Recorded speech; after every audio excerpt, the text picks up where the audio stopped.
বনানীর বিদ্যানিকেতনের মাঠ পুরোটা জুড়ে ছড়িয়ে ছিটিয়ে ছোট ছোট তাঁবু।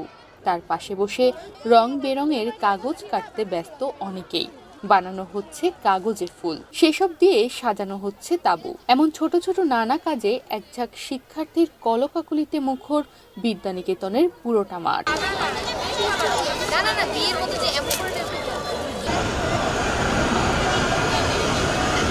চলছে গার্লস গাইড শিক্ষার্থীর বাৎসরিক ক্যাম্প।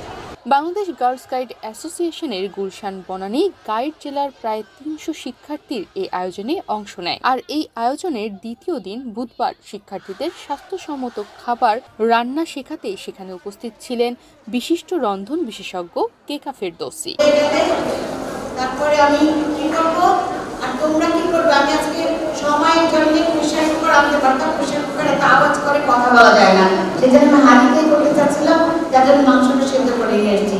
তোমরা কি করবে, মশলা কষানোর পর কাঁচা মাংস দেবে, পানি দেবে, মাংস যখন ভালো করে সেদ্ধ হবে তখন মনে করবে তেহারির মাংসটা হয়ে গেছে।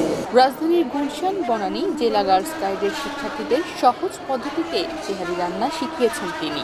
রান্না করা যত সহজ, প্রোগ্রাম করা যত সহজ, আমাদের সময় সহজ ছিল না। অনেক বাধা পেরিয়ে তারপরে আমি আজকে এখানে এসেছি। এটা সত্যি কথা। আমি 94 প্রথম বিটিভিতে রান্না করেছিলাম।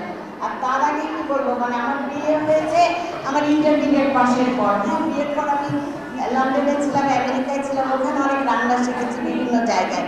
বনানী বিদ্যানিকেতনে গার্লস গাইড ক্যাম্পে যুক্ত হয়ে এই রন্ধনবিদের হাতে সরাসরি রান্না শিখে উচ্ছ্বসিত শিক্ষার্থীরা। ওনার রান্না অনেক মজা, অনেক ভালো হয়েছে ওনার রান্নাটা, আর ওনার সাথে দেখা হয়ে খুব ভালো লাগলো। উনি অনেক ভালো মানুষ, অনেক মজা হয়েছে, ফ্লেভারটা অনেক ভালো, এটা অনেক মজা হয়েছে। আর মাংসগুলো খুব সফট, মানে পারফেক্ট।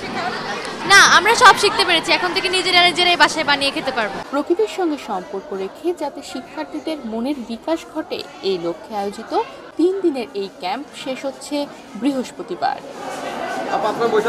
তনিমা রহমান, বাংলাদেশ প্রতিদিন।